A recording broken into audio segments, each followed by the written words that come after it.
Turnstiles, Chapter 4, Martin. Martin moved through Victoria Station and found himself immersed in another swarm of bodies.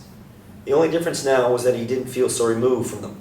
Instead, he felt swept up in their energy, the happiness and anxiety of crossing over foreign boundaries. At the bank, he cashed a hefty portion of his check and opened an account with his passport ID to keep the rest of his newfound fortune, all the while trying to conceal his knees from shaking. Afterwards, he smiled to himself all the way to his next destination, with the money in his red knapsack flung easily over one shoulder. He had no idea where he was headed, and that alone enthralled him. Martin felt as though he was approaching the very edge of the earth, and after that, he could only pray for his parachute to open. The queue inched forward, person by person, going over the edge. Martin shuffled down the human conveyor belt until he had to state his destination too, and was then handed a ticket. This rectangular piece of paper, which could be torn so easily, was his passport to a new life, or an extension of his old life. Even though his daily regimen in Hyde Park had been tethered and desolate, it was a familiar place. More than twice that day, Martin had questioned himself about what he was doing and why he was doing it. Oddly enough, there were no solid answers, and he could no longer justify his doubts. Track 17, the man in the conductor's hat announced sharply from behind the counter. When asked about his destination, Martin had squeaked, "Paris." Not because he had ever had the desire to stroll through the streets of Paris, but because it would not be a far journey, geographically, and he was taking baby steps. He didn't speak French, but he knew how to be silent and still make his way. Martin sat on one of the rickety benches that lined the platform on track 17. They were planted like telephone poles until they miniaturized and disappeared. He hugged his red knapsack against his chest. He looked to his left and realized he was at the end of the track, or the beginning. Those seated at the far end perhaps believed the same thing, he mused. An elderly couple seated on the bench next to him acknowledged his youth and smiled.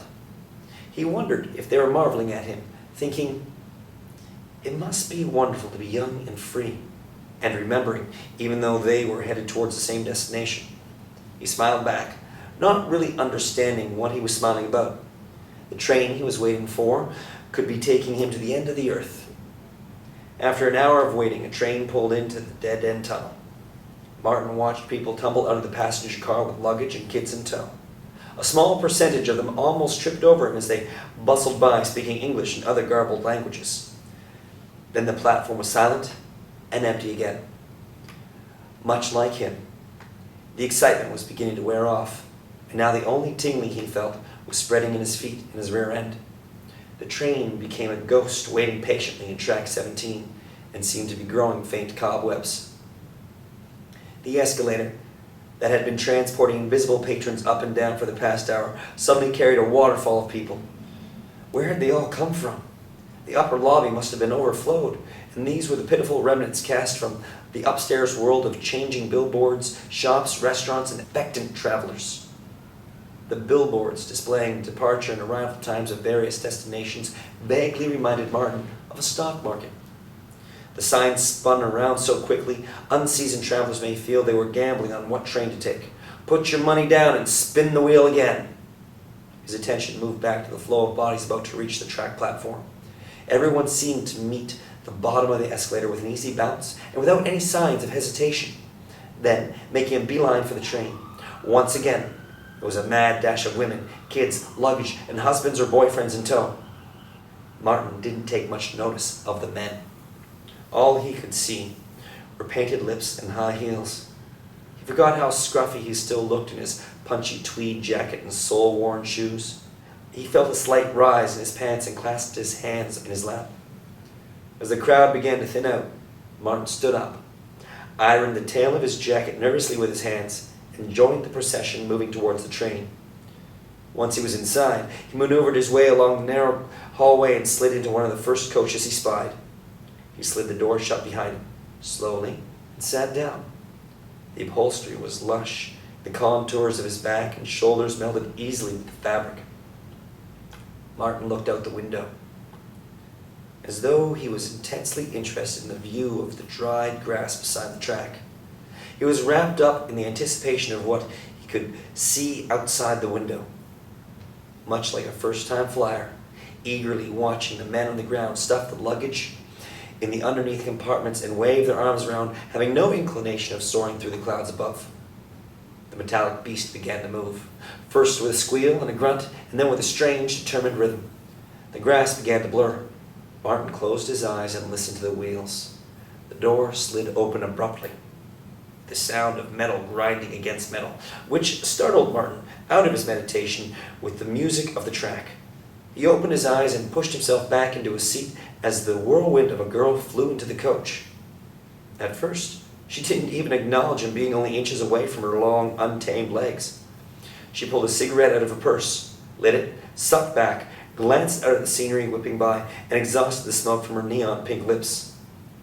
Then she collapsed in the chair farthest away from the window and surmised her surroundings. Martin could feel her eyes on him, moving up and down his lanky frame, but without much interest.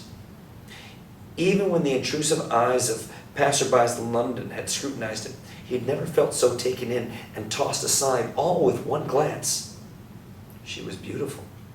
Martin looked out the window. "What do you see out there?" she blurted out patiently.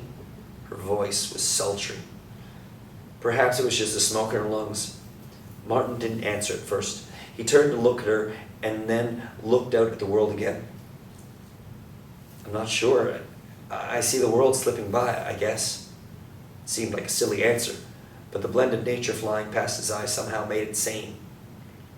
His heartbeat was in rhythm with the pulsing train. He had never moved so fast. "Huh," the girl grunted. "I tell you what I see. Trees. That's all I see." Martin moved away from the window and nestled back in his seat. He suddenly felt foolish.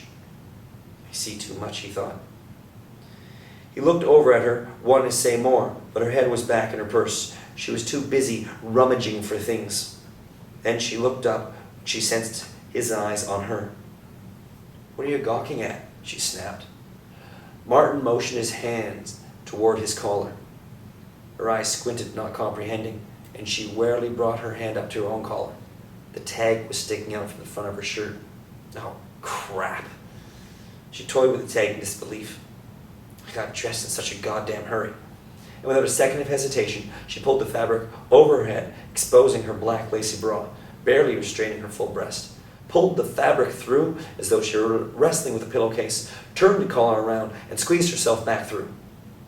Then she collapsed into the back of her seat with angry exhaustion. She pulled out another cigarette. "Thanks." Her eyes gravitated towards Martin momentarily, with a strange gratitude. He was frozen. He had never seen a female form before, and he had never imagined he would witness it under such nonchalant, brash, and unnerving terms. He didn't know where to look. He didn't answer. He turned his face to the window pane, feeling the sensation of his hot cheeks, and stared at the trees. "Hey!" Her voice was softer. She leaned over and offered him a cigarette. He took it without a word and let her ignite the end. He puffed silently and exhaled a thin cloud of smoke. She smiled as she dropped the lighter back into her purse. He never mentioned how many cigarette butts he had picked up off the London sidewalks. She put her butt out on the floor, stretched out the length of her body on the seat, stuffed her jacket under her head, and closed her eyes. Martin watched her, thinking how much she resembled a little girl sleeping there. Everyone looked so vulnerable when they were sleeping. A few moments later, as they slowly became submerged in the tunnel, he closed the curtains and then his eyes. An undetermined amount of time had passed by when the sliding door slammed open, abruptly waking them both. Martin, who had been disturbed by the door for a second time, blinked at the intruder and grimaced. "Come on, get out here," he barked at the girl. "There's someone who wants to meet you." The man was older, with salt and pepper hair. He had a British accent. "Now?" She sounded groggy. "Oh, excuse me, Your Highness. Is now inconvenient for you?" She sighed heavily. I'm coming.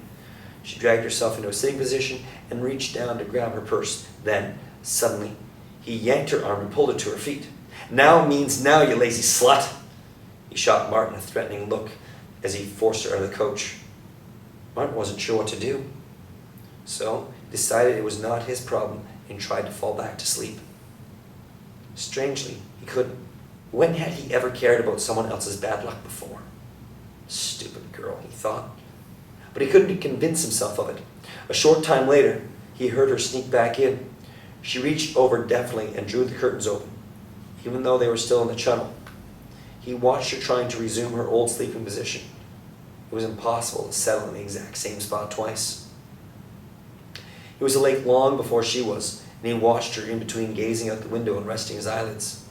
They were now on French soil, but the trees looked the same. Eventually, she opened her eyes and looked at him as though she didn't recognize him. He watched her as she pulled herself up and brushed her hair with her hands. Maybe he had watched her too long, because she looked up at him with eyes that told him to mind his own business. He shifted in his seat. "What?" she said finally. He raised an eyebrow. He was feeling a little braver with this girl. "That your friend?" "Yeah." She stifled a laugh. "Guess you could call him that." "What?" "Nothing. Look, times are rough, okay? And all that other shit." She pulled out another cigarette. She seemed more agitated. Martin kept silent. He had no right to get involved in this girl's problems. She didn't look like she wanted to be saved from anything. She went through cigarettes the way a grieving woman went through Kleenex, and it fascinated him. She was so rigid and despondent. He couldn't help wondering if she was screaming beneath those layers of barbed wire. She wasn't looking at him anymore, and he felt that, to her, he was no longer even there. "Just mind your own damn business," she said flatly, and she averted her eyes. He spent the rest of the train ride in silence. Eventually, the train began slowing down, and the relentless, hypnotic message in the click-clacking of the wheels could almost be deciphered. Martin stood up to leave the coach and was tempted to walk out without a word. Something stopped him, and he stood in front of her long enough to become visible again. She looked up at him as though he were about to make a toast. "I hope your road gets smoother," he said. Then he slipped out the door. In some way, he had made a small toast to her. He was struck by how she seemed to perceive him as someone who didn't understand how rough life could be. Then he realized the importance of not assuming anything about anyone.